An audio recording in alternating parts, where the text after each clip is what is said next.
Okay, we're going to just start in a couple of minutes. And just while we're waiting, I just want to introduce the councilors who are up front. So to my right, to your left, at the far end is Councillor Terry Bernard, Councillor Mike Duffy, Councillor Lana Yankoff, Councillor Julie McCabe, and Councillor Terry McLeod, who is the Chair of Planning and Development. To my left, to your right, is Councillor, at the end, Councillor Bob Duran, Deputy Mayor Jason Cody, Councillor Tweel, and to my immediate left, your immediate right, is Councillor Ramsey. So we do have 5 applications, but one has been taken off, and that's the Towers Road PID numbers 390559, 390534, and 390542. Okay. So we'll just wait for 1 minute. I want to wait till 7 o'clock, then we can start the meeting. Thank you.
Okay, just wanted to acknowledge that MLA Gordon McNeely's from District 14. Welcome there, Gord. Chris Fournier?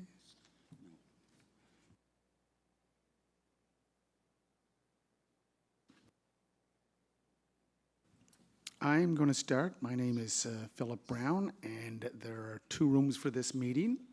The main room being the Victorian room that we're in, and the overflow room being the Georgian room. So we have lots of space, and we're trying to keep everyone separated by 6 feet. There are some planning board members, I think, that are coming by WebEx, so they'll be watching it. And members of the public coming in by WebEx, Carrie Wright and Andrea Battison. So if you do get up to speak, we have two mics, both to my right hand side and left hand side. There are hand sanitizers and wipes are available in different sections of the room. Water stations are available in each of the rooms, so we do have water for any of the participants. And hotel staff will clean the mics after every resident provide their comments.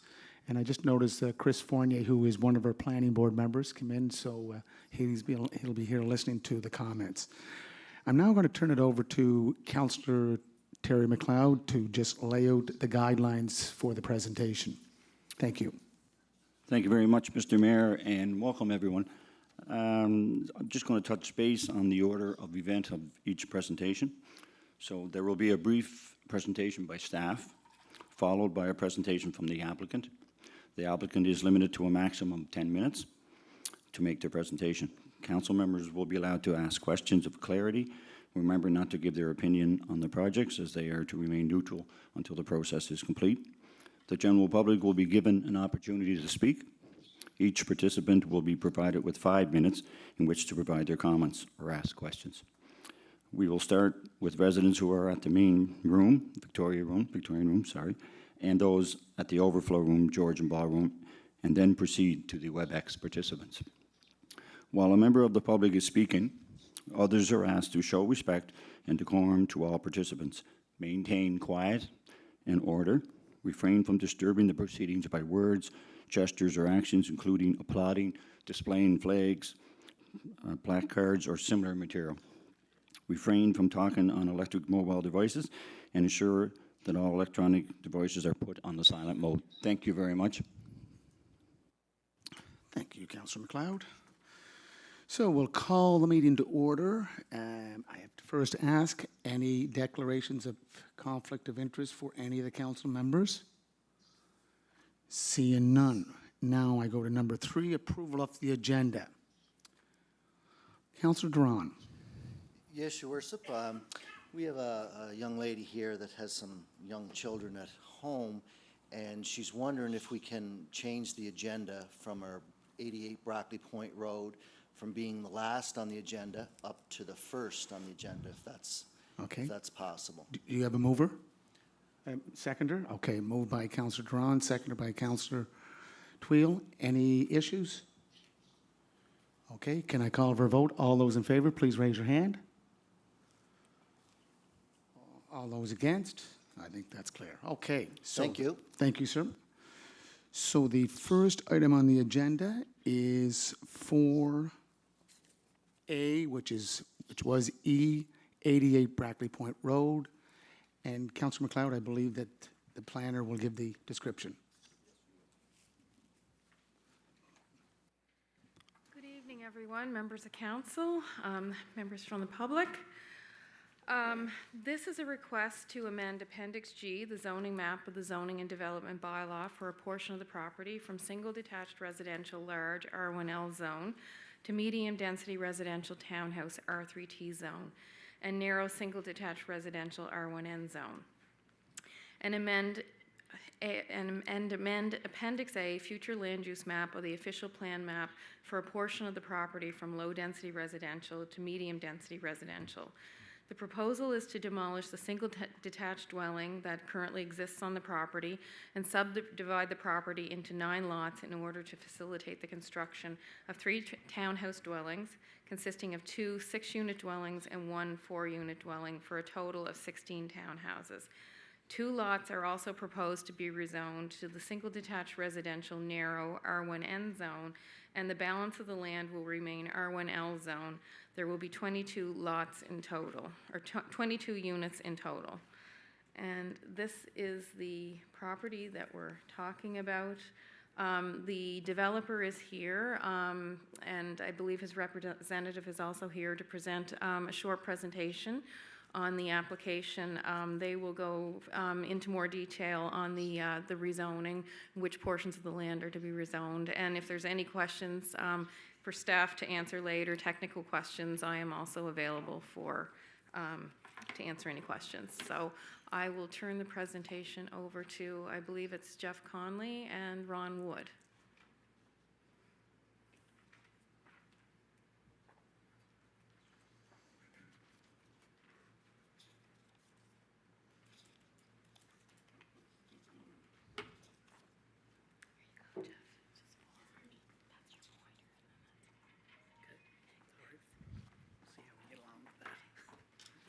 Thank you, Laurel.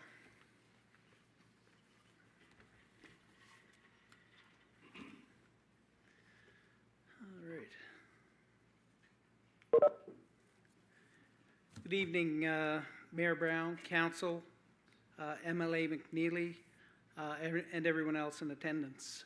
My name is Jeff Conley. I'm here to assist with the presentation for Mr. Wood.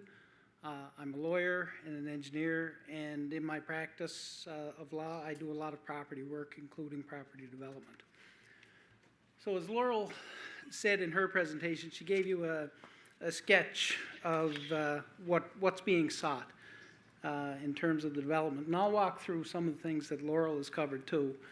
This is just another overview, just an aerial view of the site, which shows in a little more detail what's there.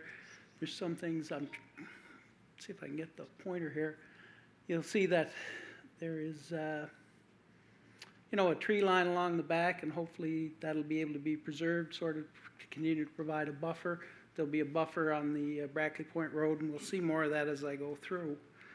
So the property consists of a little over 3 acres. It's located between Brackley Point Road and Pope Drive, and the current zoning is R1L, so large single-family lots.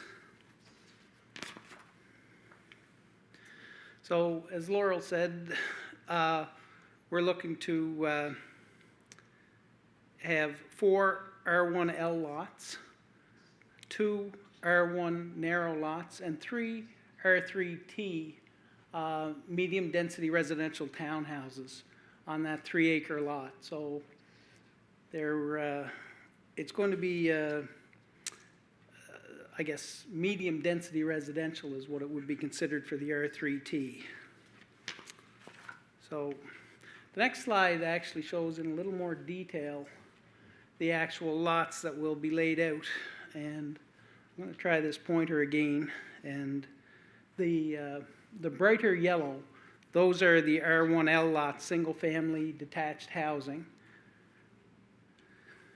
Oh, wrong button. There we go. And then, there we go. Yeah, so those two and those two. Then the narrow lots are the more of the purple color. And again, those are detached single-family dwellings. Then the townhouse development is that section in the middle. It's more of a rust color. And then below that, you'll see there's more of a green belt. And that's a buffer zone that's located between the property and Brackley Point Road. So it's a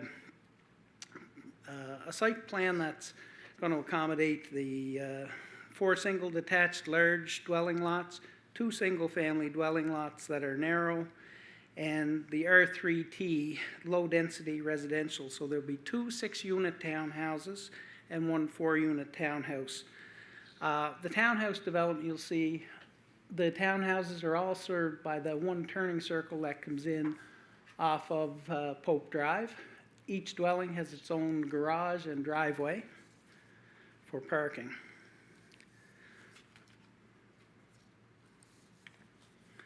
This is an architectural concept of what the townhouse development will look like, along with the 2 narrow lots. So obviously that's the entranceway you see coming in from Pope into the turning circle, and from there you can obviously proceed down to the driveways for the respective townhouses, that sort of thing. And you've got 2 nice single-family detached residential houses along Pope Drive as well.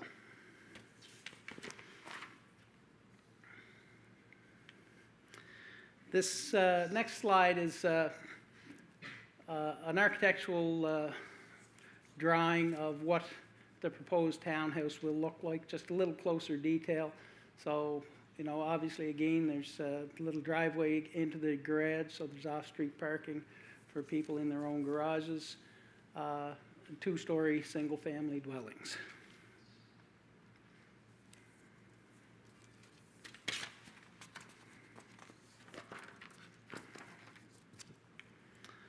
The next slide is simply a closer view of the first R1N, the house, the narrow lot. This is right on the corner of the road that goes into the turning circle, and it's just a concept drawing of what an R1 house would look like on that narrow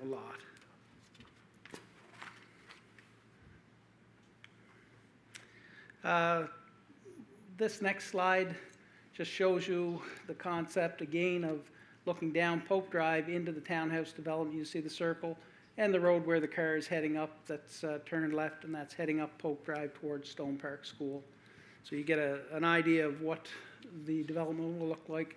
And again, the idea is to preserve the trees in the back when it's developed, so you'll maintain some of that, that landscape and green space that's there. It will serve the owners very well. Now, this is an actual 6-unit that's actually been built in Cornwall, so the concept drawings are based on that actual floor plan and design. That's an as-built 6-unit that's been conceptualized in the drawings.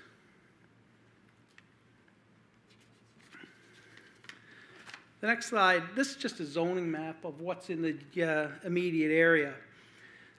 So for the most part, you'll see the area consists of low-density single-family housing. The development that's proposed, while it does have the R3T development, it still is consistent with single-family housing. It's well suited to the growing neighborhood. There's a new school being built in the area to accommodate basically family housing in the area to provide opportunities for people to have an affordable, energy-efficient, modern home in the community. So there'll be 22 single-family homes. These will be in close proximity, as I said, to schools, sports center, and a church. This is a good development for the community and consistent with everything around it. Now, in 2019, some of you may be familiar, Mr. Wood had presented another proposal, and in that proposal, the concept included a 30-unit apartment complex, and there were significant concerns raised about increased traffic caused by a 30-unit apartment as part of the development. Well, Mr. Wood heard all of the concerns about traffic and traffic problems. He engaged an engineering firm to conduct a traffic study, and they completed the study. So after listening to the concerns, he went ahead and did that. Now, these are a summary of the considerations. The report's quite lengthy. I'm not going to go through it all, but it has been filed with the city, and their engineers, I understand, have had a chance to review it. So, you know, they considered existing morning and afternoon peak school traffic. They did traffic counts. They were adjusted due to COVID-19 trip reductions. They used traffic count at Brackley Point Road data from the province, and they used the proper trip generation manual to determine what the effect of the proposed development would be in inserting these additional 22 single-family dwellings. So the conclusion of the report, and looking at the levels of service for the results for the period ending 2027, the horizon period, this development would have a negligible impact on the operation of the intersections of Brackley Point Road, Coles Drive, Pope Avenue, Heather Avenue. Both intersections are expected to operate at an excellent level in all scenarios. The level of service results for the townhouse access driveway showed that the intersection will have an overall excellent level of service. There appear to be no issues with the site at any of the driveways. Proposed development should not create an undue hazard for pedestrians walking to or from Stone Park Intermediary School, and the development should not have a meaningful effect on collision frequencies in the area. So that was part of the study. They did approach the police for collision data for the area too. So that was all taken into consideration when the study was done and that conclusion was reached. So, Mr. Hood, you brought up to almost 10 minutes. Do you have to go to another 1 minute, 2 minutes? Or make it longer? Geez, that went by quick. I'll be very quick. I'll finish it up. Can you summarize it? Thank you, Sure, sir. will do. The other thing, there was a quick meeting with the principal. There were no objections raised by the school. They identified some congestion at a certain period of time. That was addressed, and I'm going to just skip right to the end. That I probably couldn't say it any better than someone who written some comments in a letter of support. And she said, "I've seen the preliminary plan for the development. I believe that it's suitable for the parcel of land. It will provide relief for the housing crisis in Charlottetown area and also provide an opportunity for those raising families to stay in the city area with a spacious home, the convenience of schools close by. Ron's worked hard for the past 5 years to develop on this parcel and has listened to what the community has asked for based on previous meetings. He's taken their concerns and changed the original plans to be more suited to fit into the community, which in my opinion shows that he cares. Please show Ron some support and vote for this project to go forward when the time comes. He did exactly what was asked of him, and the layout and homes are beautiful. They will fit nicely with the current development." So that was a letter from a resident of the area, and I read that and I said, I probably can't say it any better, and thought I would just use that to close my remarks. So I'm not sure if I take questions or if we go on to the public presentations, Mayor. No. Mr. Wood, thank you very much. Laura, do you have any more to add, or do we just leave it with Mr. Wood to answer any questions that he can answer, or from the planning department, correct? Or Mr. Connolly, where's Jeff at? I'm here. You're Jeff? I'm Jeff. Where's Mr. Wood? He's back in the corner. Okay, you're ready to answer too, are you, Mr. Wood? Okay. Do any councillors have questions? Yes, Councillor McKay. Thank you.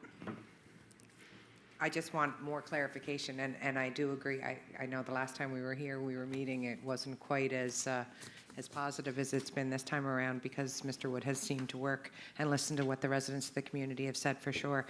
I did have someone reach out for clarification, and I think you did by clarifying that the tree line will be preserved for a buffer zone. That's the plan, that there will Yes. be property line protection. Yeah, Okay. that's right. And the concept design that you're showing us tonight, I just want to clarify too, because we've gotten into some situations where we see designs and plans of what it's going to look like, and then that changes. Is this what you are planning to build? This look will be what will be finished? That's my intention, to build what is on that. yes. Okay, so we just want to make sure that that's good. And if needed, I'm sure we could enter into a development agreement satisfactory to the city to confirm that, but he's worked hard to come up with this to fit the community and satisfy the residents. No, Yes. absolutely. Thank you, Yeah. and thank you.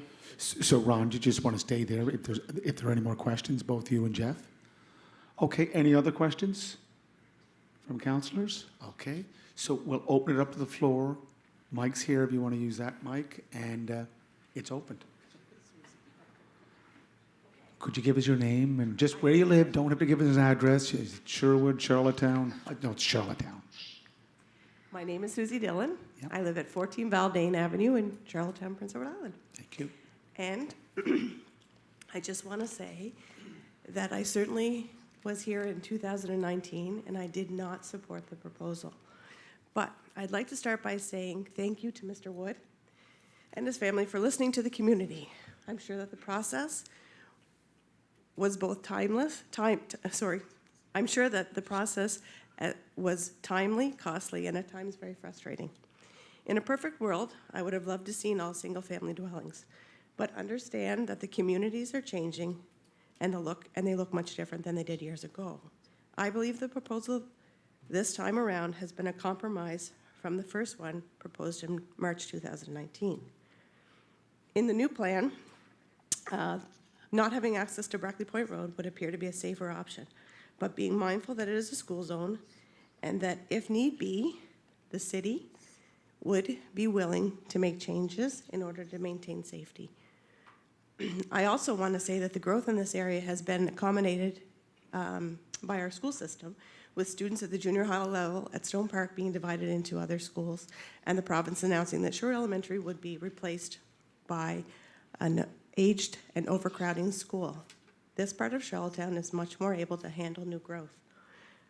In closing, I want to say I support your proposal, the new development, and hope, given the growth taking place in the city, that the city take every opportunity to enhance purposeful green space surrounding the area so that all ages can enjoy the area and encourage community spirit.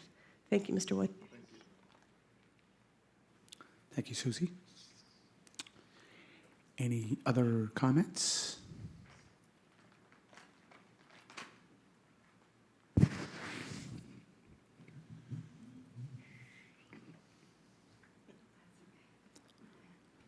Just please introduce yourself.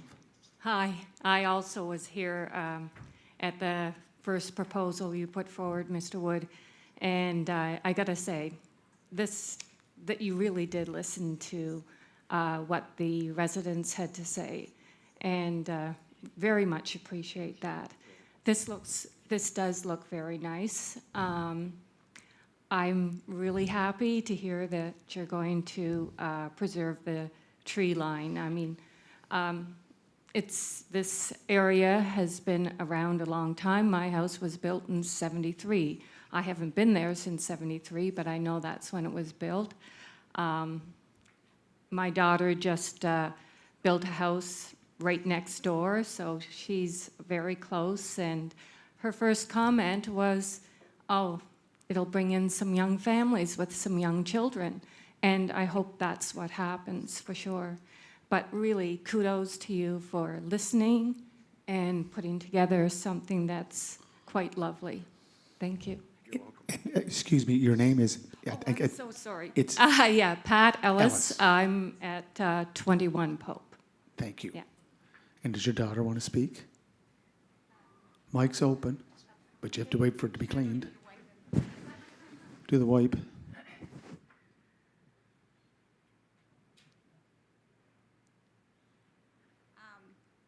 My name is Charlotte Ellis, and I'm at 23 Pope Avenue. I was not here for the first proposal, but I did hear about it. And yes, I just built a house right next door. So, yeah, my first thought was it would bring in hopefully some families with younger children. I have a son, and it'd be nice to have some children in the neighborhood. But just my only request is preserving that tree line as much as possible. Exactly. Yeah. But other than that, I think I support you, and it looks great. And Mr. Wood, you're going to keep that tree line there. Yes, sir. That's it. That'll be, everybody will be watching closely. Any other comments, questions? Well, this is a great way to start off a public consultation. I think we're going to be going sky high here. Okay, so is that it? No one else? Calling once, calling twice. Better just check with Ellen. Anyone on WebEx? No. No one's online to call in? Okay. Okay. Thank you, Mr. Wood. Thank you, Jeff. Mr. Connolly, thank you very much. And now we'll move back to the agenda. And I'm looking at, we're going with Beach Grove Road. What's that? Yeah, so Robert, you're presenting. Robert Silk will be presenting on behalf of the Department of Planning and Development. Thank you, Robert. Thank you, Your Worship. The applicant representative from the province is also here, and they will be giving a brief presentation, concluding my own. So I'll just make this brief, but essentially the rezoning application is for a site-specific amendment. The applicants are not planning on changing the zone of the parcel that's highlighted here in blue on blue. But effectively what they're requesting to do is just add apartments, the ability to construct apartment in the institutional zone. So at present time, the institutional zone does not permit for apartment dwellings. It provides, though, other alternative forms of housings that are in apartment-based, such as care homes, transitional housing, and developments such as that. But this is just to add apartments to the institutional zone for this property. So the subject property is highlighted. It's currently vacant. It was subdivided this year, and the plan is to construct 30 apartment units dedicated to senior housing. So there's the lot that was created, and this is kind of the site plan that shows the placement of the building, surface parking, and this is actually the North River here. And as you could see from the previous slide, the forestry office is actually just situated just in front, just to give everybody an idea. And the existing, there's an existing 20-unit transitional housing facility right across the street from there as well. as well as some care homes further down Beach Grove Road. So that's kind of the layout of the units back here, of the apartments, and these are just some preliminary elevations that was designed by the architect. So essentially, that is kind of the summary of what the applicant's proposing tonight, and they are here to present. So Cody, if you want to come up. And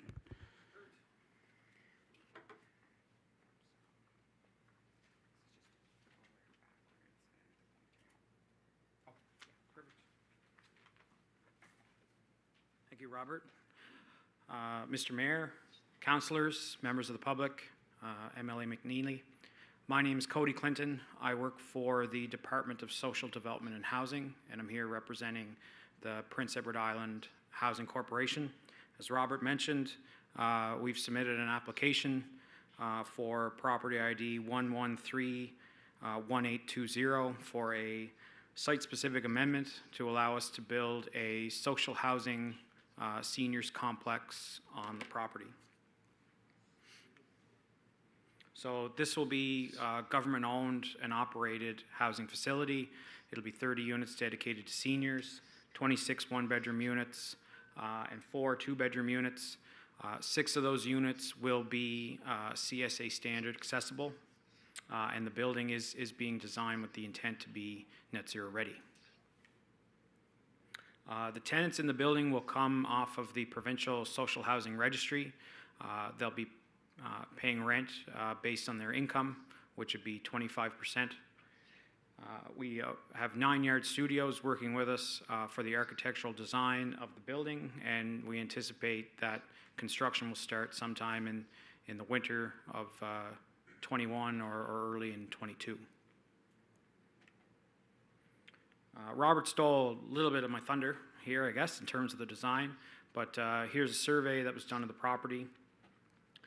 We see we're behind the forestry building, beside Lifebridge and Queens County Residential Services, which are already existing multi-unit buildings providing care.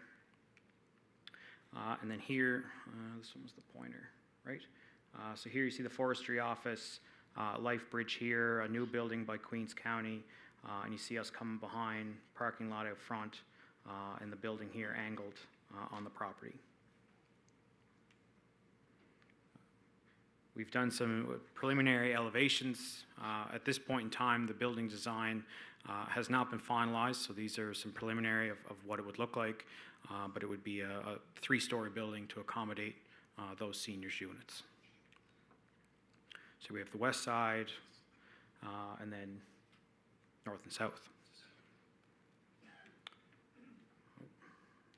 Back one. So at this point, I'm open to any questions. Thank you.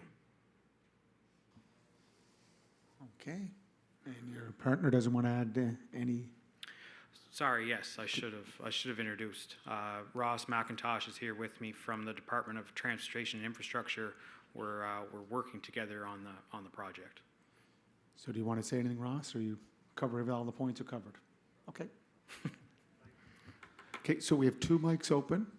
If you wish to ask a question, please state your name, where you live, Charlottetown, and Cody, and, well, Cody's here to answer the questions. Yep.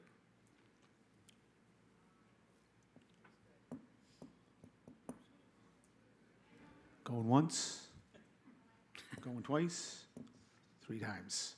Okay, look, we're on a roll here. Thank you very much, Cody. No problem. Thank you, Ron McIntosh, is it Ron? Yeah. Ross. Thank you very much. I think we have one here at the end. Oh, you have a question there. I couldn't see Terry, Councillor Bernard way down there. Thank Go you, ahead, Councillor Bernard. Just curious, the square foot of each unit, what's the square footage? We haven't finalized the design yet, but it would likely sit between anywhere, for the 1-bedroom units, probably somewhere between 550 and 600 square feet. And for the 2-bedroom units, probably anywhere around, what it would be, probably about 700 to 750. Ross? Yeah, probably 700 to 800. Okay. Yep. Thank you. Good. Councilor Bernard, that's good? Okay. Again, Ross, Cody, thank you very much. Thank you.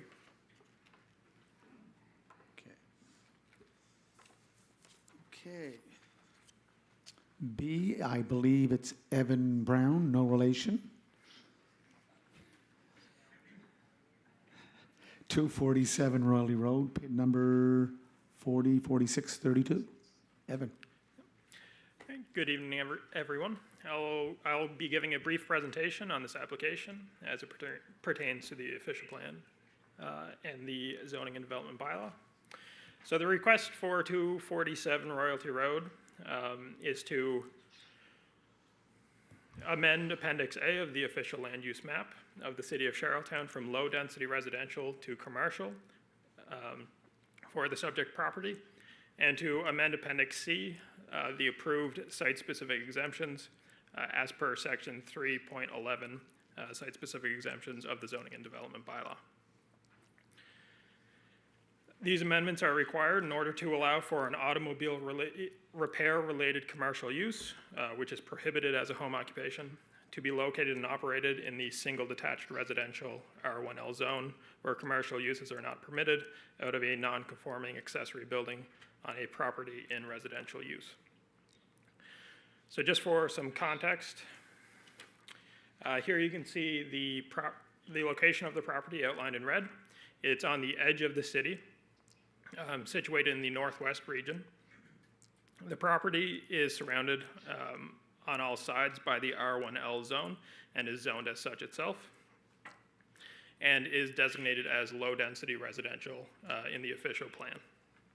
So moving further east, the land uses incorporate open space as well as low-density residential zone, the R2S. So permitted uses in the area in these zones are single detached, semi-detached, and duplex dwellings, as well as recreational uses. Staff notes that there is one instance of a legal non-conforming use in this area. It's 2 doors down from the subject property, located at 235 Royalty Road. It is legal non-conforming, as the intensified use on this property was present prior to the current bylaw being adopted. As it pertains to the official plan amendment, this site-specific exemption application requires the redesignation of this property from low-density residential to commercial, as automobile-related uses cannot operate in a residential-only designation. Redesignating this property as commercial would conflict with the surrounding residential and open space uses of the area. So this is the property in question. The large, for a little bit of context, near the center is the current residential dwelling, and the large accessory structure to the north is proposed to be used for the automobile-related business. So as it pertains to the zoning and development bylaw regulations, there are several sections of the bylaw that conflict with this application, and they're listed here. The 4 most notable ones are section 4.12.1, which prohibits more than 1 main building per property in the R1L zone.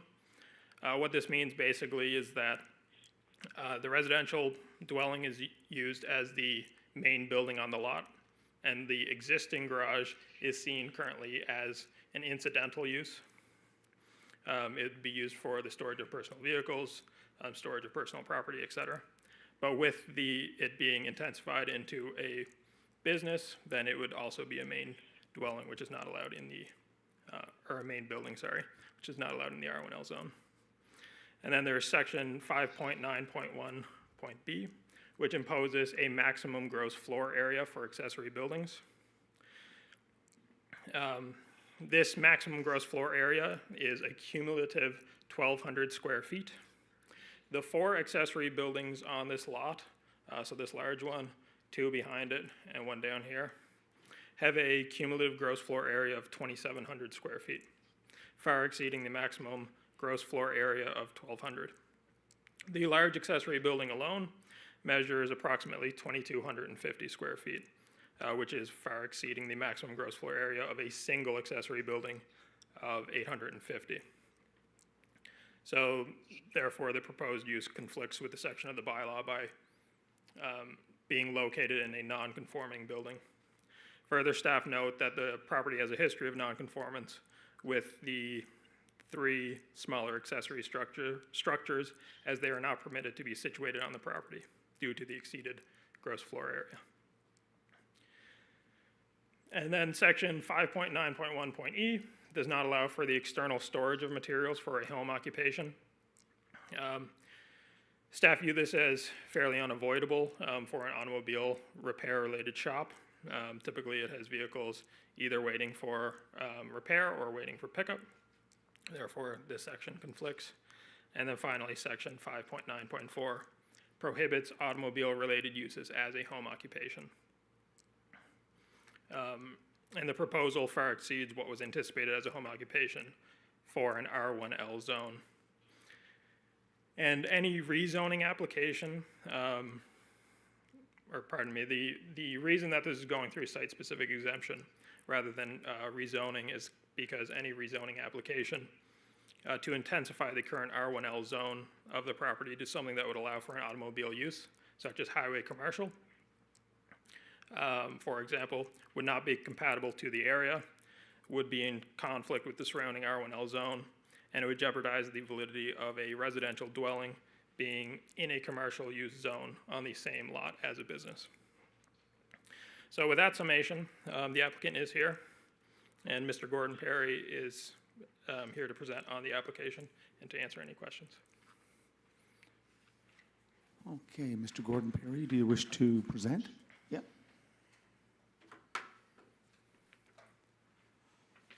Good evening, Mr. Brown, City Council, Mr. McNeely, and members of the public. My name is Kim, and I am here to speak on behalf of Gordon Perry, 247 Royalty Road, and his application to the city to allow him to run an auto repair shop out of his existing garage. Mr. Perry lost his business of 18.5 years due to a much larger company downsizing and taking over the building he was renting. He has searched extensively for a new building, but as we are all well aware of the high rental prices in Charlottetown, after payroll, business taxes, electricity, heat, insurance, etc., it is just not feasible for a small business such as his. Not to mention the fact of injuries he received in a severe accident in 2001, making Mr. Perry too much of a risk and liability for employment elsewhere. Therefore, his only option is to try and operate out of his own home. Land use in Mr. Perry's area varies between residential, industrial, and commercial. In fact, he has properties behind him, to the north and the south of his lot that run businesses that are quite similar to the one Mr. Perry is requesting. Mr. Perry's lot is located on the northwestern borderline and is the very last house within the city limits. 3/4 of his property has a buffer zone of trees surrounding him. For the sake of the size of a football field, this man is at risk to lose everything he has worked so hard for. While an automobile repair shop may be considered prohibited under home occupations, Mr. Perry is only looking to run a small business consisting of oil and tire changes, brake, front end, and engine repair. If you think about it, we all know a neighbor or a friend that tinkers in the garage doing these same things. This would be really no different. Mr. Perry is aware there are concerns over external storage on the property, but let me reassure you, there will be absolutely no external storage of any kind. Used oil and antifreeze will be stored in appropriate sealed containers housed inside the building and removed weekly in a safe, professional, and eco-friendly manner by a company named RPM Eco. There will also be no vehicles stored on site at any given time. Mr. Perry is not looking to get rich by doing this. He only wishes to try and save his small business and continues to do what he is passionate about and continue to care and maintain the friendships with his devoted customers he has made over the years. Mr. Perry is also willing to follow all codes and requirements asked to him and will satisfy any reasonable conditions or sign any agreement if such arrangements arrangements are needed to progress further. Thank you. Mr. Perry, you're all right with that? Okay. The buildings they're saying in the back there. Hope Gun gave me the approval to put the 16 by 16 building up if I were to take a 10 by 12 out of there. So I took that out. So I don't know where they're getting 3 buildings out back there. There's a small little, I see some white there. I'm not sure what that is. But the 16 by 16, I did put that up, and I did get the approval to do so if I get rid of the one building that was back there because it was an eyesore. And if any one of you guys were to buy my place, you'd always see that the property's clean, it's tidy, and it's about to stay that way.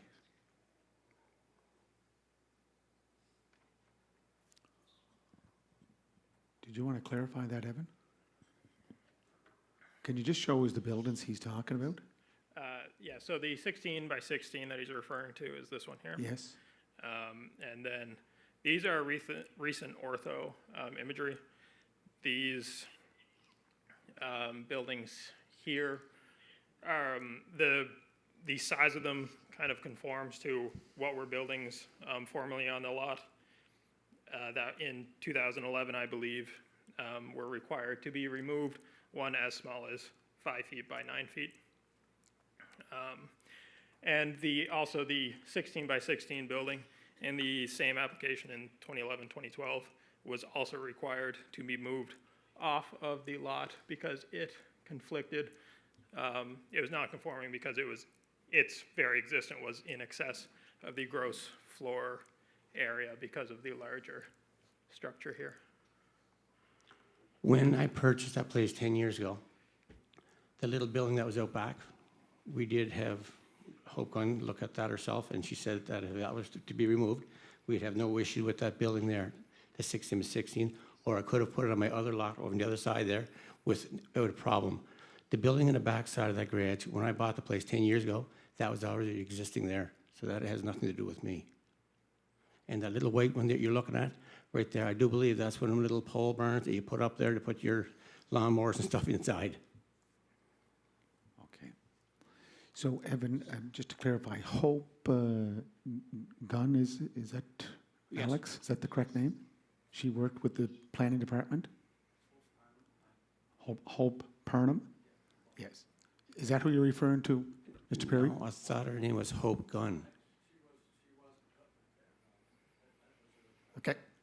So she was previously employed with the Department of Yes. Planning and Yes. Development. Yeah. Yeah, so I went in and I paid for my permit, and she said there shouldn't be any issue as long as that 12 by 10 building could be taken from there. And when I had taken it from there, I turned left, which went right into Miltonville, and not into the city limit at all. Yeah. Well, Evan, we'll have to just search the records. I'm sure that we can find something, correct? I'll search the records. Yeah. Okay. Any more comments? You got 3 minutes left. No, I'm fine. Okay. Whatever you guys want to say, I'm willing to answer questions. Okay. So the mics are opened for comments. Should I ask any councillors want questions of clarification? Okay, I'm looking both ways. So the mics are open. Please just state your name and where you live.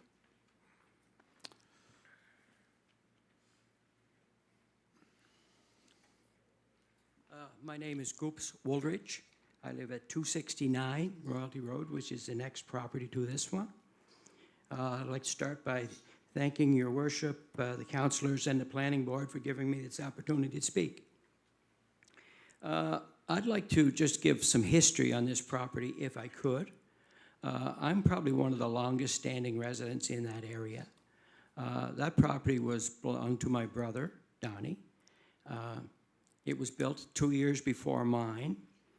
And Donnie at one time, or Ducky, if you might know it a little better, he had the property, and he did apply for a permit similar to this probably 30 years ago and was refused by the council due to the fact that they followed their guidelines at that time and he wasn't allowed to.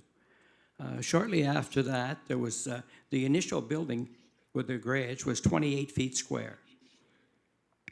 He built a piece in the back of it, I believe, without any permits, which was another 20 by 28, which at that point in time made it bigger than the original house.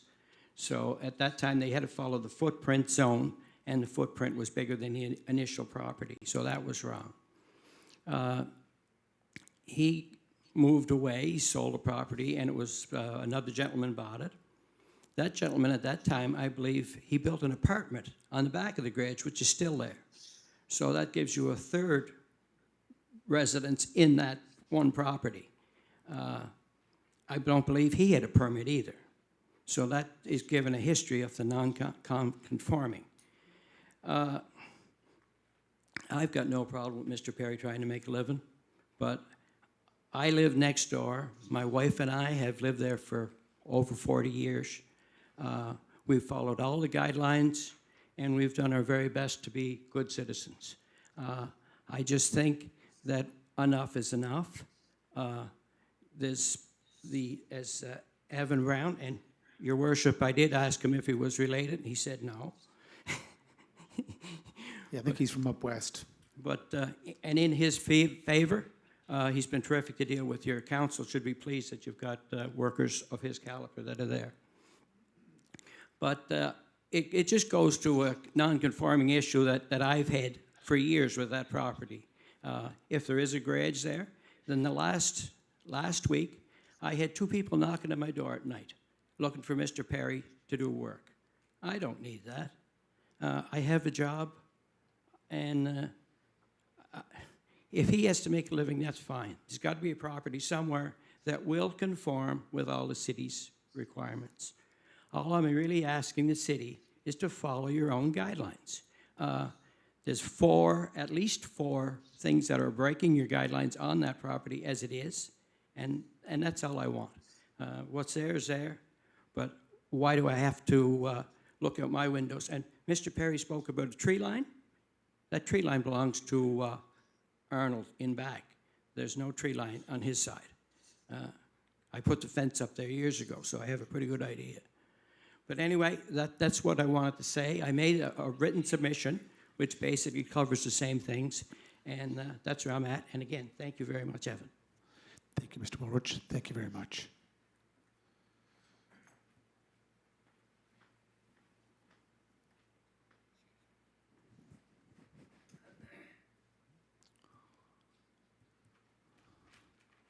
Thank you, Trish. Doing a great job. Anyone else? Okay.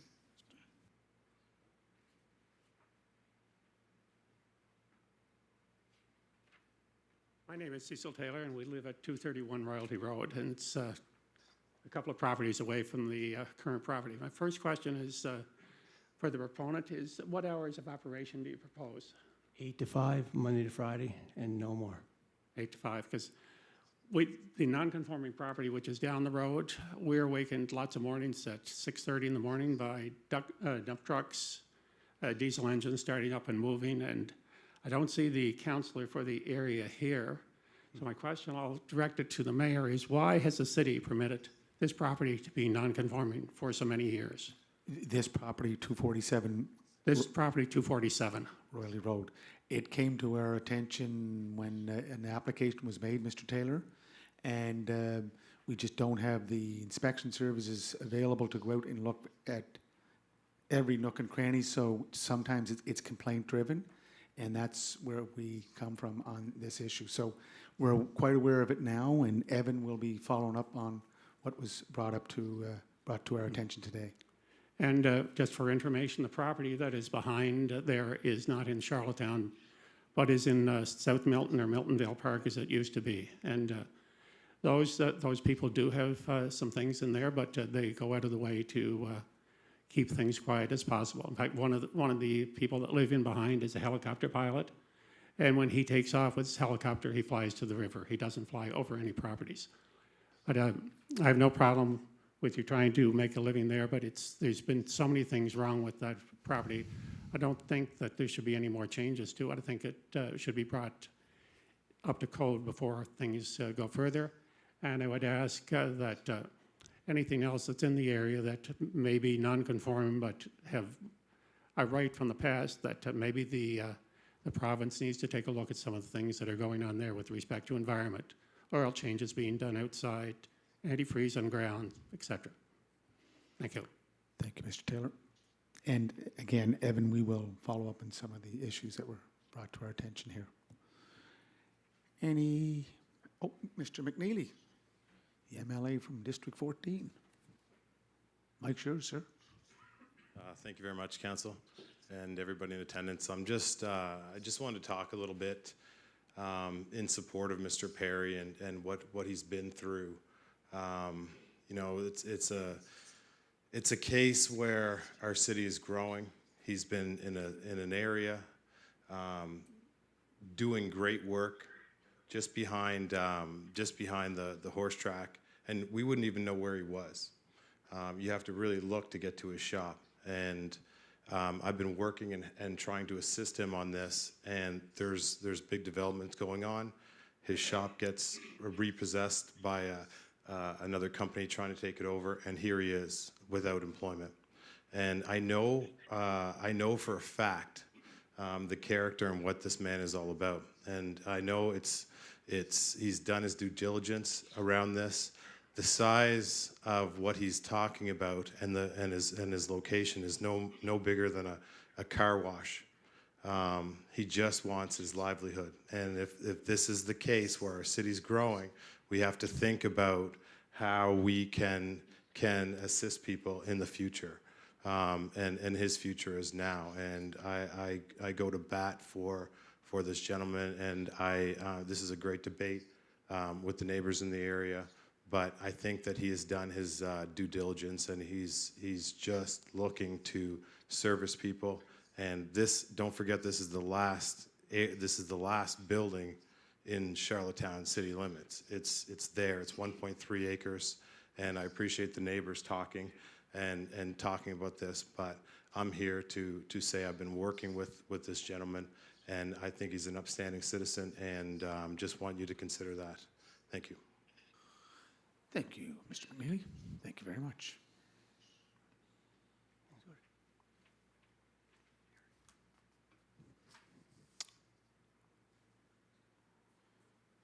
So the mic is still up. Thank you, sir.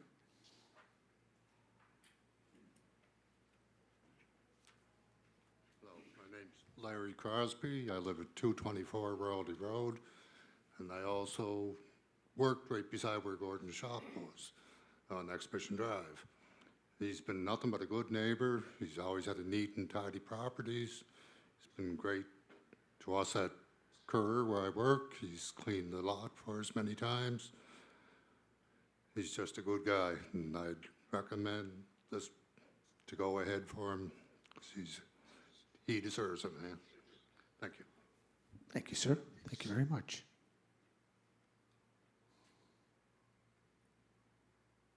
You can come right up there to that mic, man.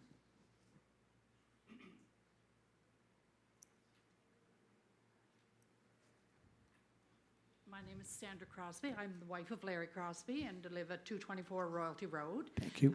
We have known Gordon since he moved to our area about a year after we did. We bought our home in 2007, and approximately a year later, Gordon moved there. He's an upstanding neighbor, and he deserves to have the right to have that business there. There are other businesses on Royalty Road and car businesses as well, welding and whatnot. So I do believe that I find him a very upstanding and very honest neighbor. He will keep the neighborhood clean and uphold and do and listen to all the neighbors and respect all of us. Couldn't ask for a better neighbor than Gordon as far as I'm concerned.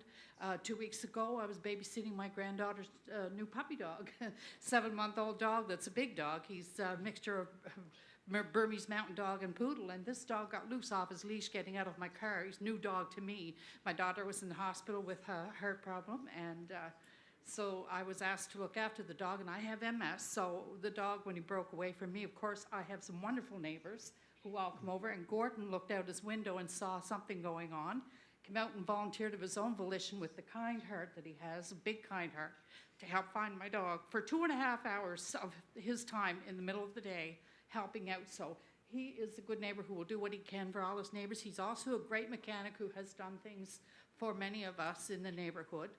And so we would like to see him have that shop in the neighborhood. I know he will respect and do what needs to be done to keep the neighborhood clean and safe and not have oil spills or anything that shouldn't be there. He will respect all the rules given. I thank you. Thank you, Mrs. Crosby.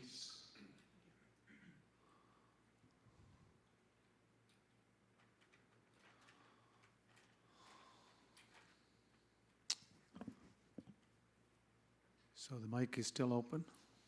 Mine's open. Do you want to say anything? Make another comment? Could he go first, please? Go ahead.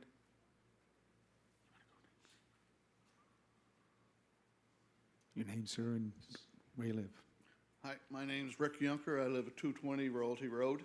I sit on my back deck and look out at Gordon's property every day, and I think it should go ahead.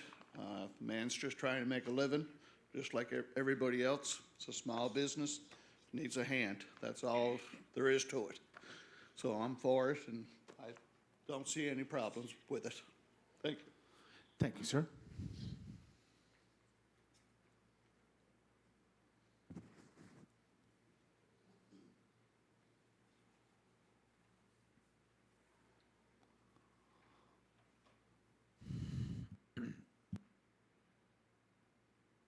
Hello, my name is Nick Garland, and I live on 117 Don Drive. I just moved in about a year ago, and I lived down east for 29 years.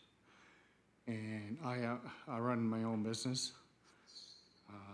and I run sometimes up to 6 trucks. He been looking after us probably 16 years. He gets us in, gets us out. And I never ever seen oil. I never seen antifreeze. It's always been clean. And, I put my shop up in Johnson's River. I went through this, and the neighbors, never see the neighbors. I make sure the place is clean, and same as Gord. So, I fell off a roof on the, that's why I'm limping. But my son is running the business now. So Gord said, don't worry. I spent 4 months in the hospital. Gord said, don't worry, I'll look after you. Get Trevor a call. Trevor called, you have him in, back out. All he is trying to make a living, like me. And that's all it is. And I hope you flip this and give him a chance. Okay? Talk to you later. Thank you, sir. Thank you very much.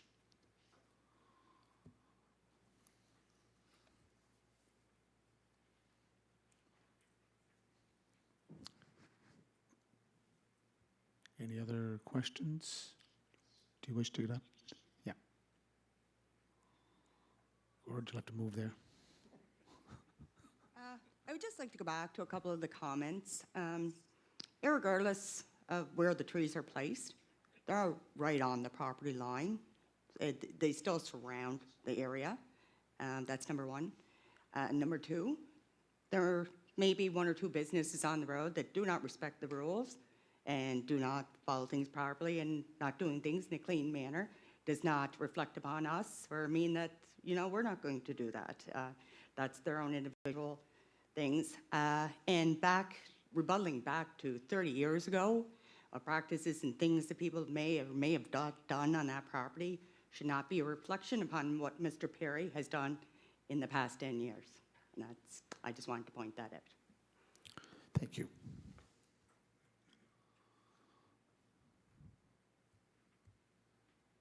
Okay. So, going once, going twice. You wish to ask something? Okay. Thank you.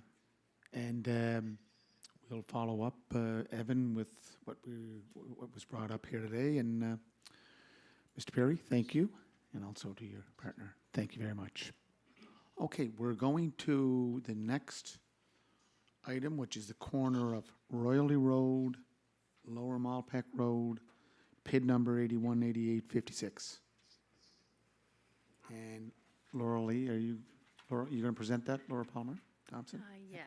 Okay.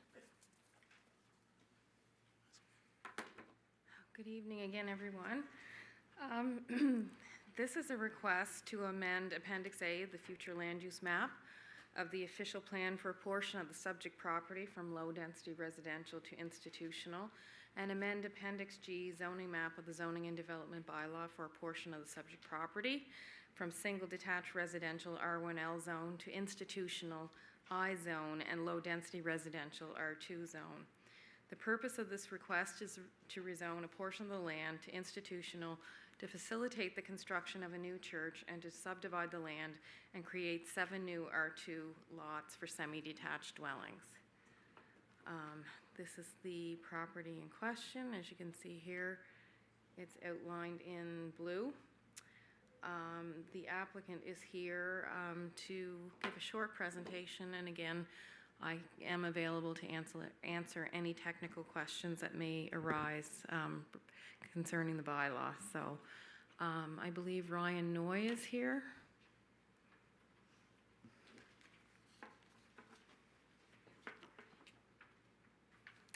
This is the pointer. You just point at the screen, and then you're forward and backward. Okay, perfect. Thank you. Good evening, everyone. Thank you for this opportunity to speak here tonight, and thank you, Council, Mr. Mayor, City staff, Planning Board members, residents for hearing us and for reviewing this with us this evening.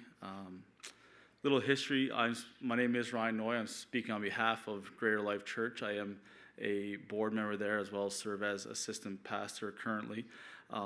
Just a little history on our church. We've been a part of Charlottetown for roughly 40 years. We last owned property in Charlottetown down on Highland Avenue, and that was outgrown about 20 years ago and sold because of capacity issues. Since that time, we've been meeting in various locations across the city, just waiting for the right opportunity to build on this property. And it was purchased about 20 years ago, around that same time the other property was sold. So we currently meet at 155 Belvedere Avenue, which is, of course, the old That's Entertainment. We're in the back there. So this property we feel like is going to be a great blessing to our church. We feel like creating a cul-de-sac. I don't know if we showed that forward. So we're going to be. So this is a neighboring development right now that is actually just getting started to the west of our property, and ours is down in. Just one sec. This is our property down here. So currently, this development has began, and ours is very similar as far as the lots being R2. There's 7 of them. 2 accessed off Royalty Road, 5 accessed off of the cul-de-sac, and of course the institutional section is a front corner here. We're far from having a design yet for our building. We're just working through this process of getting it properly zoned, and we feel like this building, this facility, will be built in phases to meet our needs as a congregation, but also to help support some programs and things that go on in the neighborhood as well. We would picture our first phase to consist of a space that would allow for a meeting of, say, 150 people or so, and that can serve as a meeting place for our church, of course, as well as gatherings that may be necessary in the community. We'd also envision phase one as having space for a daycare facility that can service families in the ever-growing community of West Royalty. We could also see our facility even being used to accommodate things like perhaps voting poll stations if need be. We just want it to be a multi-use, multifunctional facility. With the environment on the forefront of many people's minds, we'd also like to explore an option that perhaps our parking area be used as a park and ride or park and go that you see in some cities to help service the existing transit system potentially. Greater Life Church has been blessed with a congregation that has many young families as well as a few more senior members. So we just want to build a facility that will serve as a gathering place for people of all ages and not to limit ourselves. We believe we can build a facility that not only supports the congregation, but will also support the many families of West Royalty and the great people of the greater Charlottetown area. Our goal at Greater Life has been to help and to bring hope to people of our beautiful city, and this rezoning will help us do that at a greater level in the future. So on behalf of Pastor Donald Hood and the congregation of Greater Life Church, thank you very much, everyone, for your time and for your consideration on this application. Thank you, Mr. Noy. Do you want to stay up there? There are some questions from the floor. I do have Carrie Wright. She is connected via WebEx.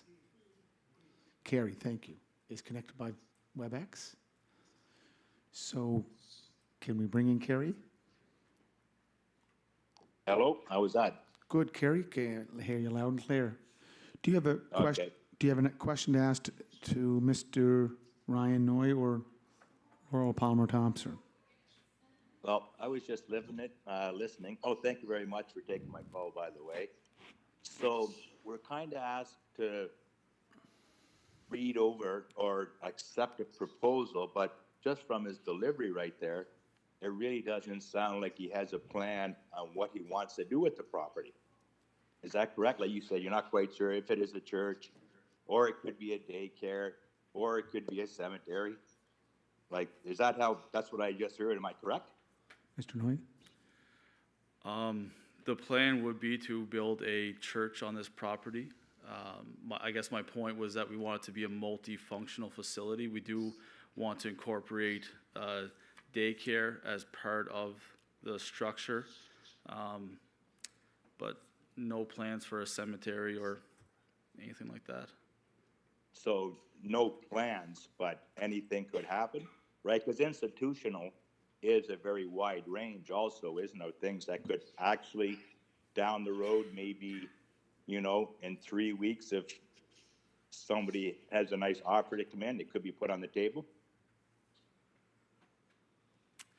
It's not part of our plan ever, as far as I know. But that's all I don't know what else to. Yeah, no. I was just wondering too, because you did have the property for almost 20 years, and now it's just coming ahead. I don't know. It probably would have been. I'm not going to say cheaper and like that for quite some years ago to do it. Like it is a pretty tough time right now, anyway, right? Just to try to get things together and build. That's all I was wondering. Yeah, it is an interesting time for sure. We know that quite well, just doing what we do. I would say that this neighboring development has perhaps allowed us to explore this option a little quicker. Just being able to put a cul-de-sac in off of an existing roadway gives us the opportunity to design and to develop a few lots that can help fund our church building. We are a small non-for-profit, and just feel like this is a good time with this potential, with the market the way it is, and maybe an opportunity to actually give our people our own space again for first time in a while. Yeah. So I was just looking at the plans. This kind of came up very quick anyway. Actually, I probably should have said my address. It's 313 Lower Malpack Road, is right beside where it kind of looks like a 401 kind of thing there. So I was wondering, is that where a road is supposed to come out? Like, is there supposed to be a road that comes out right beside my place? Because Lower Malpeque Road is very, very busy as it is right now, trying to get out of my driveway. That is just a driveway access. It's not actually a road. The road for the units, the 5 lots off the cul-de-sac would be accessed off the development that's happening now off Royalty Road. Yes, so but the church would be going out onto Lower Malpeque Road? Yes, that's right. And Royalty Road, both. Because I'll tell you right there, trying to get out of my driveway right now with the traffic, because it is almost a blind curve when you come down past Royalty Road, down Lower Malpeque Road, because everybody's kind of getting in a rush. There's, like, for me right now, it's actually very dangerous.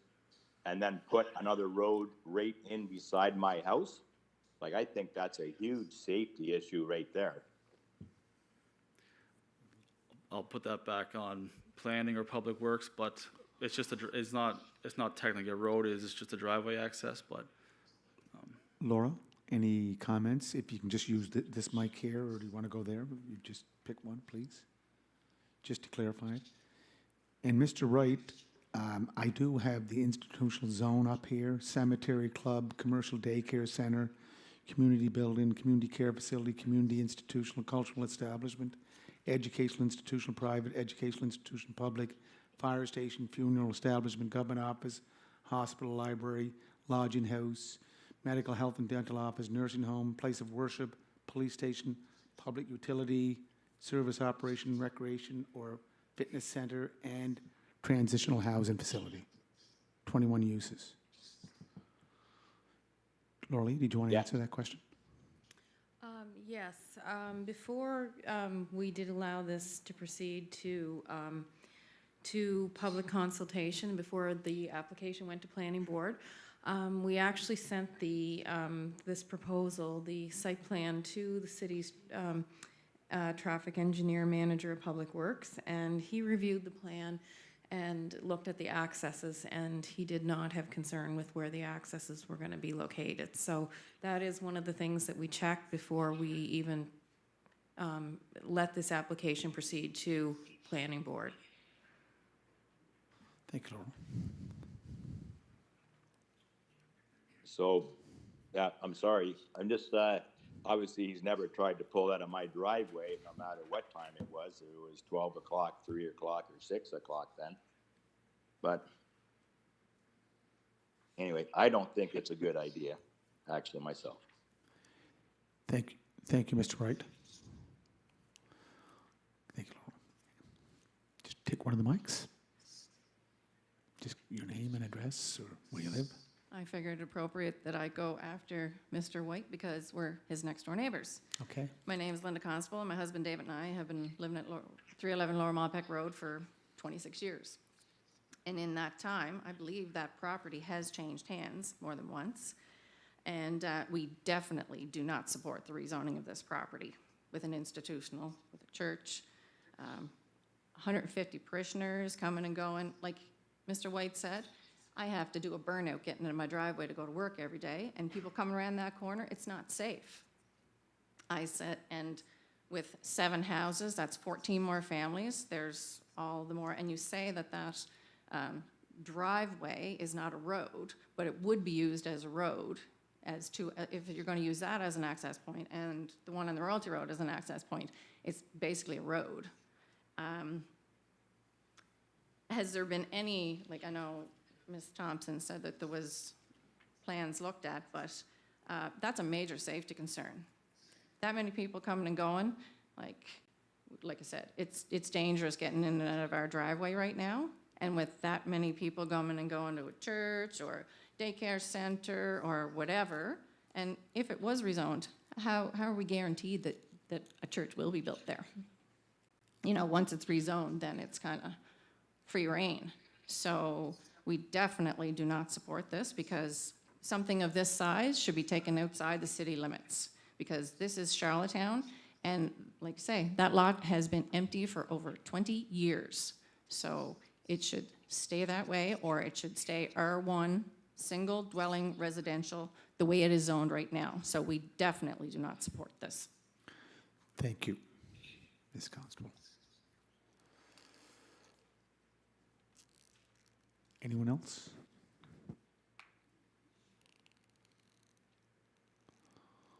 Okay, Mr. McCarville. How are you, Gordon? The timer's on. Well, don't start it yet. And I'm going to ask if I can sit, please. Yes, oh, no problem. We'll bring the mic down. I feel a bit of a disadvantage. I'd like to have a podium to be able to hold me up. You can go up that, if you want to go up there, you can go up there. I'm going to ask Laurel. Laurel, do you have the pointer, the red pointer? Gordon. Can, Yeah, Gordon. can, you It- go, no, can you go a little closer and use it for Yeah. me, please? do you want to go up to the Well, podium? It's just, I'd like him to be, Mr. Noy, to be able to stay there, but Okay. it's just, if Laurel would operate the pointer, if she could sit in a chair or something, or somewhere just to operate the pointer. I'm fine to stand. No, Okay, that's all that's right. good, okay. So the timer's going, Mr. McCarville. We're Well- going to give you time. We are. So Well, can you give us your name? What's, Well, no, he gave but the rules were stated 10 minutes for the presenter okay. and for questions to be Okay. 5 minutes. My So name can is you- Gordy McCarville. I live at 15 Thorndale Avenue. I built my house in 1979, and I live my property, and I asked Laurel, would you point out where I live, Laurel? I'm the fourth lot, just below that red one, below yeah, right there. There's my house. And first I want to start, let's see, you stole my thunder by making me start, you started the timer. First, I want to thank Mr. Forbes and his Planning and Heritage Department, as well as the Provincial Land Registry Office for the assistance I got. This is difficult times when you're going to a public meeting, and with these restrictions, I can't get into the Planning Department office, but they were very kind to find the information I needed about the land transfers that have happened here and the change of zonings. This land has been zoned twice already. This land started out, I was the chair or mayor of West Royalty. I was one of the authors of the West Royalty official plan or updated official plan of 1994 that the city council adopted, the new city council after amalgamation. And Leah Bryant, my neighbor who lived at 313, where Mr. White, W-I-G-H-T, Kerry White currently lives, or currently owns. It's his retirement home. He's in Toronto as we speak today. Anyhow, Leah Bryant and my son Matthew, Laurel, is in the property next to me below the other red property. So we're the two people who are directly touching, as well as Mr. White. We touch the subject land here. This property, this corner property was part of Gordon McKinnon's farm. I have 2 pages. They're short. It's big print, but I'll go as fast as I can. This is Gordon McKinnon's property. His house was at 21 Royalty Road. I think you can see it there, Laurel, above that new little street that comes down from the Royalty Road. They tore the house down. The house was torn down 2 months ago. It's down the new road that exists, not the one that they're hoping for. The one that was built, the one that was built on June 1st, 2nd, and 3rd, that you had a letter to approve. Coming down from the Royalty Road. The Royalty Road is on the top of the map. Okay, just a moment here. Are you referring to this road?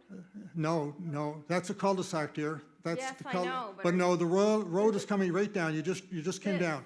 Come down again, and go towards yourself.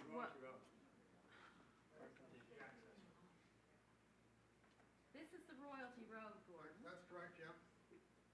That's correct.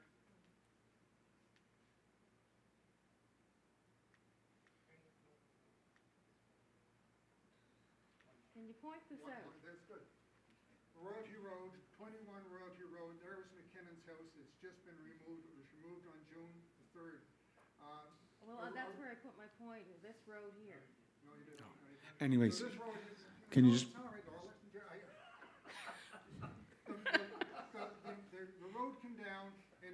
to the boundary of the church lands. And when I phoned City Council on June the 1st, I said, or not town planning, I said, I want to talk to someone about this, but they said no one was available to talk to me, so I phoned back. I left a message for one of the planning people, and they didn't call me, so I phoned back again the next day, and I phoned again the next day, and no one got back to me. So I went to number 70 Kent Street and asked to speak to one of the persons. And Gordon, I know, but Gordon, we have to, this is a public meeting. So, but, I know, but you can use the mic. The mic's right there. There are two mics. This is for public record. That's why it has to be. Problem is, we come in with 5 minutes. Okay, Gordon. We're coming in here to speak for Yes. 5 minutes about something that's going to last for 150 years. Right. And all we get is 5 minutes. Okay. And I realize that's because of the pandemic. No. But anyhow, so Mr. McKinnon's farm was at the bottom of that road coming down, and his house, and that was all his land. And in 1974, Thorndale Avenue was built. I have all the history on this. I can assure you, I wrote the official plan for West Shirley and the history of it. But I just want to explain, 1974, Thorndale got built, and you can see that's where my house and my sons are. And Gordon McKinnon gave his daughter Leah the 313 property, but Thorndale was 74, around 76 or 77, Mr. McKinnon gave a parcel of land to his daughter where Carrie White now lives, where he owns a home. But she couldn't get, her and her husband Cyril were not able to get access to the Lower Malpeck Road. It wasn't safe. It was deemed to be not safe. Eventually, Gordon McKinnon, Donnie McKinnon's dad, was able to get ministerial approval to put a driveway access onto the Lower Malpeck on the condition that it be on the south side of the home of the street, south side of the house, closer to the corner house who just spoke before me here, the constable home at 311. So it's always been an issue. So they'll get their permission from the Minister of Highways. Later, several years later, Mr. McKinnon is unwell, 1994. He asks his wife, have Leah come in to see me.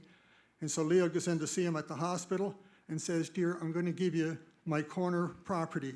Oh, Dad, thank you. She gets this property. She knows she can't have access to the Lower Malpeck or the Royalty Road. She accepts it from her dad, and her dad dies on August 22nd of 94, so the mother has to transfer it because Dad can't officially do it because he's passed away, but the mother has the land, she gives it to Leah. So she gets that field. 4 years later, she puts it up for sale, and she knows she can't have access, direct access, but a church group, Pastor Bill Arsenault from the Faith Works Charlottetown Incorporated Church said, I'm interested in buying the land. So he made an offer a little below what they asked. She accepted it because it was going to be for a church. I get a phone call, Gordy, we were on council together. Gordy, I have an offer on my land, but I have to go, because I own it, I got to get it rezoned. So I'm going to go, I want to apply to have it rezoned institutional. I'm selling it to a church. They're going to build a church, going to be a little daycare, perhaps kindergarten, maybe a swing set for the playground and for the children. And you can't go to the meeting. And I said, okay, Leah, I won't go. I won't go. Yeah. The grass will be cut, it'll be quiet and all that, and they'll use the entire property, the 3.66 acres. So I don't go, I don't oppose it, I got my letter, I didn't go. And so Pastor Bill Arsenault and the Faith Works Church got their land. Now, for some reason they didn't build, because 2 years later they sold it to Roger Moore. Now right away you're thinking the actor, it's not James Bond, no. It's another Roger. He gets the land, sells it the next year, Gordon, can we just, a couple of minutes, okay, please? So, because other people, Gordon, like we're 10 minutes right now. I can't help it. Well, no, but we have to be fair to all. Okay. So could you just summarize it, I'm going to summarize by saying Roger Moore it goes from faith, so the first church group who got it in, you're going to like the end of this, because Yeah, I'll no, tell you just, what happened. we're just rolling through. So, Thank you. so the Faith Works Church went out to the Loyalist Road and built, and Mr. Moore sells the land to Mr. Noy's church, which is the Greater Life Tabernacle. Church. No, excuse me. It's the Greater Life Tabernacle United Pentecostal Church Incorporated. That's the full name. That's who owns the land. I've got the land, I got the transaction. I went to the land registry and got it. Good. Can we just summarize? Yeah. Thank you. Well, I can summarize it now, or at an appeal somewhere else. At an appeal somewhere else, Okay. they'll give me lots of time at IRAC, okay? So if you'd like to hear it now. Yeah. Okay, let me finish then. Thank you. So in 2001, the Greater Life Tabernacle United Pentecostal Church bought the land from Mr. Moore. Funny thing is, that was in 2001. 2005, guess what? They came before the city council in 2005, and possibly Councillor Duffy, because we were in school together, possibly Councillor Tweel. Yes, I was on council too in 2005. And you've been on Yes, in that time. yes. And this came before city council, and this church asked to rezone the land back to R1. Yeah. 16 years ago, they asked council to change it to R1. Okay. 1st of June, 29th of April or May, I'm seeing somebody going through with orange stakes, putting stakes down. My neighbor says, "What's going on?" I said, "I don't know." We go over. Well, I'm surveying. We're putting a road down from the Royalty Road, and we're going over to that boundary, but that's as far as we're going. We don't know what they're doing. We're not involved with them. So that was on Saturday. Monday, they put a road down. Tuesday, they put another road across. Wednesday, they went all the way to the Lower Malpeck Road. I measured it, it's 34 feet wide. Okay, so the question to Ryan Noy. What's the question to Ryan Well, Noy? the question to Ryan Noy is, Yeah. did you have permission to put that road, that 32-foot road across? Thank you, Gordon. Well, Yeah, well, no, that's, is he going to answer? yeah. Can you answer that? Currently, the road that you're calling a road isn't a road. That's a right of way that the developer on the west side of the church property has been given permission to use. They are currently using for a sewer easement and a stormwater easement. Yeah. So it's not a road yet. Not yet. No, okay. Okay, Gordon, thank you. Thank you. Thank you very much. I'm hoping that in the end, City Council Yeah. will simply do the easy thing and maybe not approve this, stay with R1. They asked for R1 When? 16 years ago. 2005. You're right, 2005. and I remember that. Yeah. Thank So, you, Gordon. Thank you very much, Your Worship and Thank you very council. much.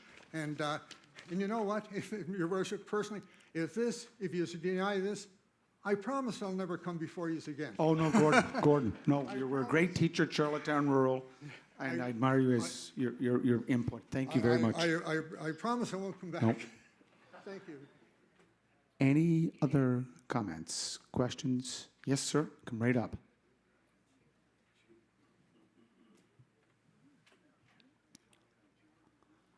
Yes, my name is David Walsh, and I live at 17 Thorndale Drive. Yeah. I got a question, and it's a good question for City Council. There is a swamp up in the end of that property.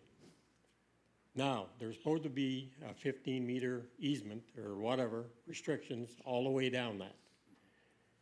There's a lot of water that comes down there in the spring. And from what I understand, that Donnie McKinnon turned that land over to the city or the provincial government, I think it's the city. And I want to know who's going to be responsible for that water when that starts flooding across my water, my land. And it will, because it has already. Okay. And I hope they take that into consideration. Because them people here has got no way of draining that or keeping the water on that side of the land. So that's my question, and that's what I want to know. Okay. Is the city going to be responsible for it, or is the developer going to be responsible, or who? Any development plan requires a drainage plan also. It does So there require. is a 15, There's a requirement to provide a drainage plan, and it has to be stamped by a PNG, I hope public so, engineer. because I'll be looking forward to And it. that is, correct me if I'm wrong, Laurel, is that, yes, it's required. And that came in back in early 2000s. drainage I plan. want to see it. I've Yeah. never seen it, and I want to see it go by, behind my property. Yeah, no, it's a good And question, make sir. sure, make sure that easement is there, because they're not allowed to build on it, I think, and I hope. Thank you kindly for your question. Just to be clear, Mr. Mayor, that pond or that area is on the neighboring property, not, yeah, just, But if you look at that right there, it stops right down. It don't go all the way down to the Lower Malpeque Road where it should go. yeah, yeah, I know, So what are you guys going to do about it on that piece of land behind Mr. McCarville and the other houses there? so the current developer had approached us about allowing them an easement to run stormwater across our property. Originally, it was right against the back edge of your property. We currently moved it into more towards the center of our property. Oh, boy. So how does this thing work? Right now, it used to come right down here. And now, the current drainage plan, I believe, I'm speaking on the other development at this point, but it comes out here and comes down under the road through our property and down under, all piped right to the Lower Malpeque Road. Yeah. Which is why it's stripped there now with topsoil's been pushed back, so that made allowance for them to put the pipe in. Yeah, and it's required by our bylaw to have a drainage plan stamped by a public engineer. Any other questions, comments? Okay, come right up, ma'am. Just give us your name and where you live. My name is Oletha Smith, and I live across the street from the development, or what I consider this new road. And I know you just said it's basically a driveway, but if you have a driveway on, coming in this way and then one going out to the Royalty Road, people are going to take shortcuts just the same way they do with every Quick Pick and every, store that you find, if there's no barrier there, the road that's coming out on the Royalty Road, you can only have like 5 cars there, and people are going to take that shortcut. There's just no way around it. And there's basically a blind corner there, and right now, most of the people on the street have to turn in their yards. You cannot back out on the Lower Malpeque Road right now. You have to go head first. So if you add another road, and I know you say it's a driveway, but it's going to be a road. It's, once people know it's there, that's what it's going to be. It's going to be extremely dangerous. And there's a couple of other issues on the Lower Malpeque Road that are going to make it even more dangerous, because they stopped the paved bike shoulder just before my house. Mm-hmm. So when the people on bikes are coming up the Lower Malpeque Road, and it's basically turning into a highway, they have to go on the street just before my home. And I don't know why they stopped the paved shoulder there, but they did. And even the buses, the city buses, the school buses, all stop before they come to my home. And the ditch is caving in because there's no shoulder. So, I mean, it's extremely dangerous, and there's a couple of people that do take the bus there, and they can't even go to where they're supposed to be to catch the bus. They have to go in my driveway because the bus can't stop, because the elderly people will be in the ditch. So, there's a lot of issues in that short area of, a quarter of a mile. And I think that people need to take a closer look at it for traffic. Thank you. Thank you very much, ma'am.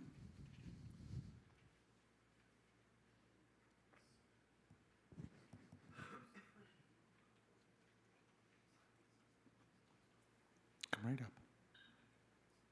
Hi, I'm a board member of Greater Life Church. And your name? My name is Daniel Doucette.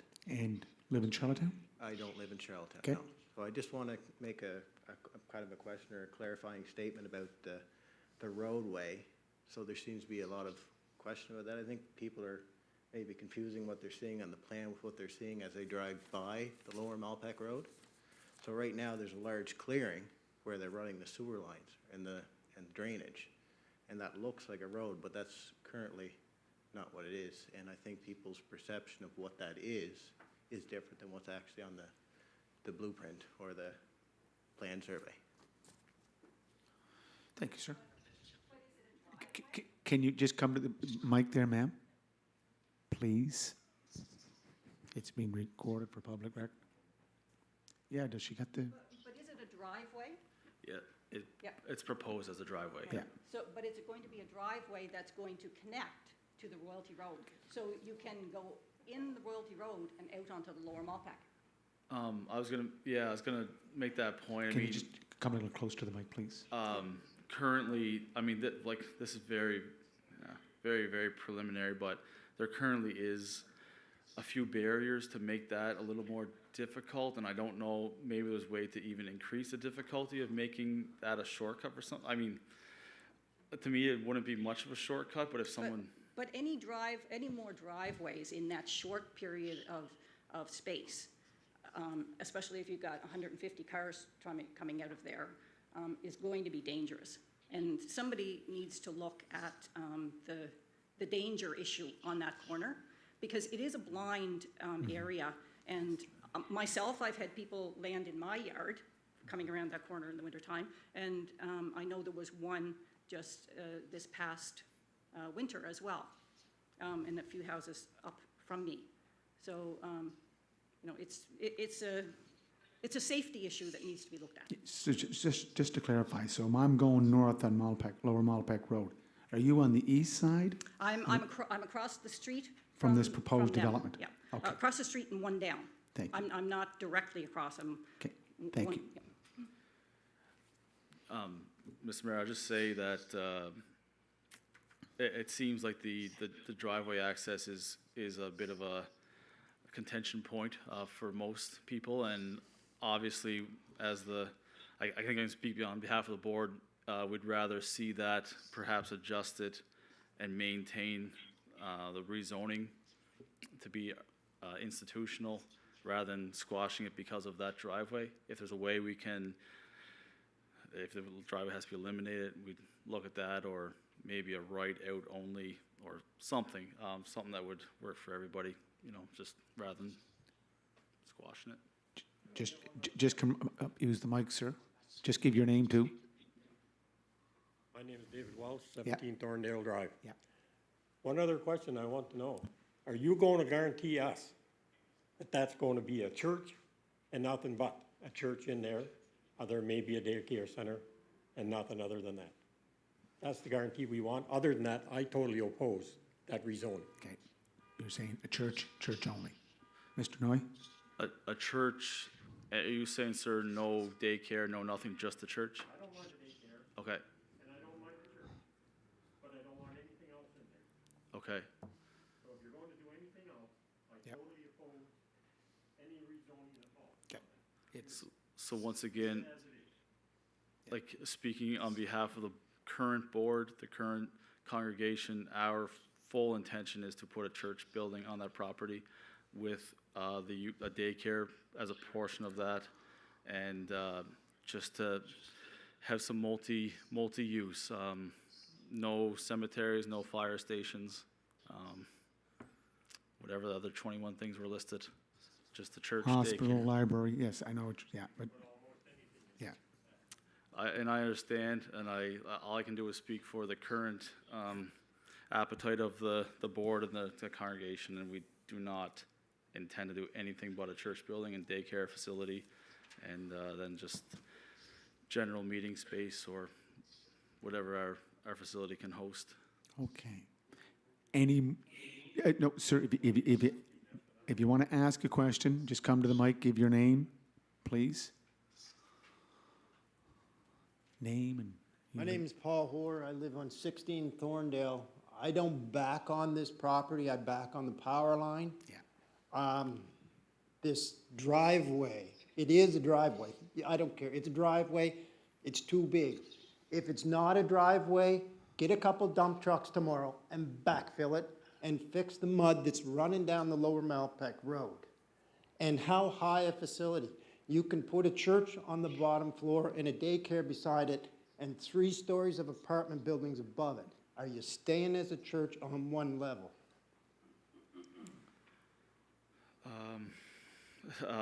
So the first part of your question, sir, was, Driveway, backfill it if it's not a driveway. Yeah. okay, Flood and mud down the Lower Malpec. okay, so that can, Tomorrow, Fix it. 3 dump trucks. Yeah. okay. Okay. There's another development that is currently working in that easement or whatever, but we can chat with them. As far as the actual building, I think I mentioned, we don't have the design yet. We have no intention of going 3-story. The lot does kind of allow it to almost have a walkout basement type thing from the Lower Malpec roadside. So from the Lower Malpec, you might see 2-story. From the Royalty Road side or from the west, still just be the single story. Believe that would be our intent right now. Okay, if we have some more questions, please use the mic. Just give your name, and Ryan's here in Laurel Palmer Tompkins. Yes, Gordon, you are. But yeah, no. Okay, no, just. I did 5 minutes at Yeah, a time. Anyhow, I'm just going to finish by saying I think this is a rather big ask of council because they're not just asking. Normally, when you rezone land, you're asked to have a parcel land rezoned from R1 to R2 or something. There's 4 asks in this application. There's an ask to, and my 8.5 years on West Royalty Council, I don't recall ever, other than voting on the official plan, which had a map that had many things, I don't ever remember rezoning one piece of land into 2 different zones. But that's probably pretty common now because I know you fellows are dealing with a lot of different applications. But as I say, there's 2 asks or 4 asks. They're asking for R2 for duplexes. They're asking for rezoning for institutional for a church, which they had before, and they asked you to put it back to R1, and they're asking for access onto 2 roads. Royalty Road is a problem, and if you look at that carefully, you can see you come in off the Royalty Road, you can drive around below the church, go down through a parking lot and go down to the Lower Malpec Road, or you can come in from the Royalty Road down and with the 2 cul-de-sacs fanning out, head for the cul-de-sac on the right, closer to the Lower Malpec, and you can actually access, you can drive right into the church parking lot and drive out onto Royalty or onto the Lower Malpec. So there's a lot of stuff being asked for here in one application. It's not just a simple thing, and but I do appreciate the help that the staff gave me when I was trying to put this together, and I wish you well with your deliberations. And I'll never come before you again. No, you promised that the last time you were. I know. And I'm a man of my word. I remember. You do what I'm asking. You also promised in 2005. I did not. I wasn't there. I didn't go. And anyhow, thank you very much. Thank you very Council. much, Thank Gordon. you. Gordon Hotford. How many years, Gordon, out Charlottetown Rural? 30 years? If there are any more questions, comments, seeing none, thank you very much. And I'm just going to go back to the agenda. We need a resolution to adjourn. Moved. All in favor? All in favor. Thank you very much. Have a great evening.